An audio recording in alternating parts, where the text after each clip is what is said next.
Hi, എല്ലാവർക്കും cooking and caring ചാനലിലേക്ക് സ്വാഗതം. ഞാൻ ഇന്നിവിടെ ഉണ്ടാക്കിയിരിക്കുന്നത് മുട്ട കൊണ്ടുള്ള ഒരു പക്കുവടയാണ്. സാധാരണ നമ്മൾ മുട്ട ബജിയൊക്കെ ഉണ്ടാക്കുമ്പോൾ മുട്ട പുഴുങ്ങാറാണ് പതിവ്. എന്നാൽ ഈ പക്കുവട ഉണ്ടാക്കുന്നതിന് വേണ്ടിയിട്ട് ഞാൻ മുട്ട പുഴുങ്ങിയിട്ടില്ല.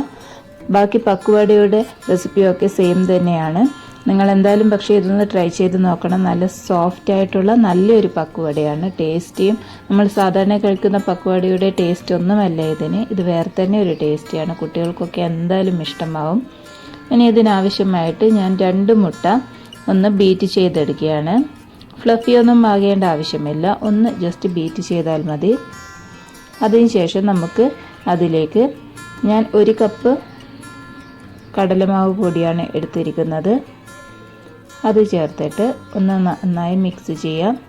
കൂടെ തന്നെ ഇതിലേക്ക് മഞ്ഞൾപ്പൊടിയും ആവശ്യത്തിന് ഉപ്പും ചേർത്ത് കൊടുക്കാം. എന്നിട്ട് നമുക്ക് ഒരു തിക്കായിട്ടുള്ള പേസ്റ്റായിട്ട് ഇതിനെ മാറ്റണം. അങ്ങനെ മിക്സ് ചെയ്യുന്ന സമയത്ത് നിങ്ങൾക്ക് വേണമെങ്കിൽ വെള്ളം ഒഴിച്ചു കൊടുക്കാം. എന്നാൽ മുട്ട 2 എണ്ണമൊക്കെ ഉപയോഗിച്ചാൽ ഇത് ആവശ്യത്തിന് മതിയാകും. വെള്ളം ഒഴിക്കേണ്ട ആവശ്യമില്ല. ഞാനിതിൽ വെള്ളമൊന്നും ഒഴിച്ചിട്ടില്ല, മുട്ട തന്നെയാണ് ഇതിലുള്ളത്. ഇത് കണ്ടില്ല, നല്ല സോഫ്റ്റ് ആയിട്ടുള്ള നല്ലൊരു മിക്സ് റെഡി ആയിട്ടുണ്ട്. ഇനി ഇതിലേക്ക് ഞാൻ ഈ സമയത്ത് ഉള്ളി ചേർത്ത് കൊടുക്കുകയാണ്. ഉള്ളി നമ്മൾ മുട്ടത്തോരനൊക്കെ ഉണ്ടാക്കുന്നില്ലേ, അതുപോലെയാണ് ചെറുതായി അരിഞ്ഞിരിക്കുകയാണ്. കൂടെ തന്നെ പച്ചമുളകും ചേർത്ത് കൊടുക്കാം, എരിവിന് ആവശ്യത്തിന്. ഇനി ഇത് നന്നായി മിക്സ് ചെയ്തതിന് ശേഷം കുറച്ച് കറിവേപ്പിലയും ചേർത്ത് കൊടുക്കാം.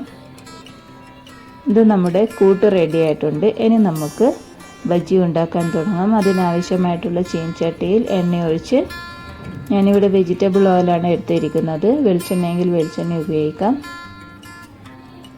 അതിനുശേഷം ഇതിലേക്ക് നമുക്ക് നമ്മുടെ കൂട്ട് ഒരു സ്പൂൺ എടുത്തിട്ട് കുറച്ച് ഇതിലേക്ക് ചേർത്ത് കൊടുത്ത് നന്നായി മുരിഞ്ഞു വരുന്നത് വരെ വെയിറ്റ് ചെയ്യാം.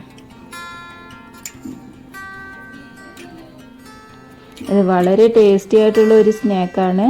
സാധാരണ നമ്മൾ പക്കുവടയൊക്കെ ഉണ്ടാക്കി ഒരു മടുത്ത് നിൽക്കുന്ന സമയത്ത് ഇതുപോലെ ഒന്ന് ഉണ്ടാക്കി നോക്കും. മുട്ട കൊണ്ട് നല്ല സോഫ്റ്റ് ആയിട്ടുള്ള ഒരു റെസിപ്പിയാണിത്. സോഫ്റ്റ് ആയിട്ടുള്ള പക്കുവട എന്ന് തന്നെ പറയാം. നിങ്ങൾ ഇതെന്തായാലും ട്രൈ ചെയ്ത് നോക്കണം. വേഗം തന്നെ നമുക്ക് റെഡിയാക്കാവുന്നതുമാണ്. ഈ ഉള്ളിയൊക്കെ അരിയുന്നതിന് വലിയ പ്രയാസമൊന്നുമില്ല. നമ്മുടെ ചോപ്പറൊക്കെ ഉണ്ടെങ്കിൽ പെട്ടെന്ന് തന്നെ ഇതുപോലെ ഉള്ളി അരിഞ്ഞ് നമുക്ക് എടുക്കാവുന്നതുമാണ്.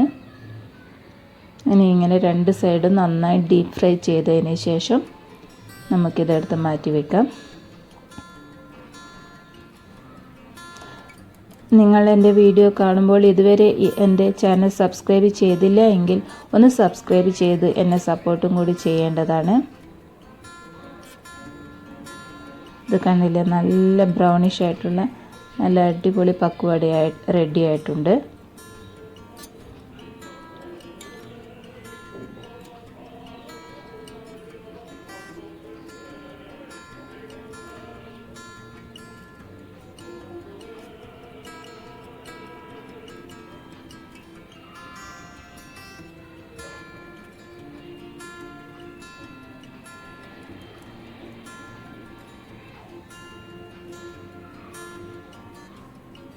മുട്ടയുടെ അംശം ഉള്ളതുകൊണ്ട് ഹൈ ഫ്ലെയിമിൽ വെക്കേണ്ട, ഒരു മീഡിയം ടു ലോ ഫ്ലെയിമിൽ വെച്ചാൽ മതി. അല്ലെങ്കിൽ പെട്ടെന്ന് കരിഞ്ഞു പോകും, അത് ശ്രദ്ധിക്കണം. മുട്ടയും ഉള്ളത് കൊണ്ടാണ് അത് പറയുന്നത് പ്രത്യേകിച്ചും.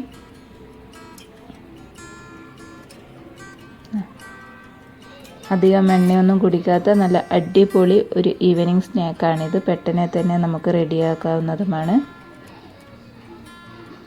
വേറെ കൂടുതലായിട്ടുള്ള സാധനങ്ങളും ഒന്നും ഇതിൽ ആവശ്യമില്ല.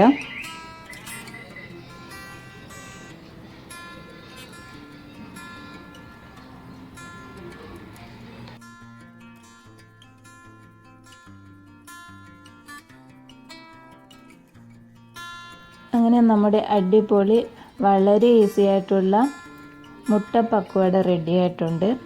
ഇത് നിങ്ങൾ എന്തായാലും ഉണ്ടാക്കി നോക്കിയിട്ട് ഇതിൻ്റെ കമൻസ് എന്നെ ഒന്ന് അറിയിക്കണം. നിങ്ങൾക്ക് എൻ്റെ ഈ വീഡിയോ ഇഷ്ടമായെങ്കിൽ എൻ്റെ ചാനൽ ഒന്ന് സബ്സ്ക്രൈബ് ചെയ്ത് എന്നെ സപ്പോർട്ട് ചെയ്യുകയും വേണം. ഇനി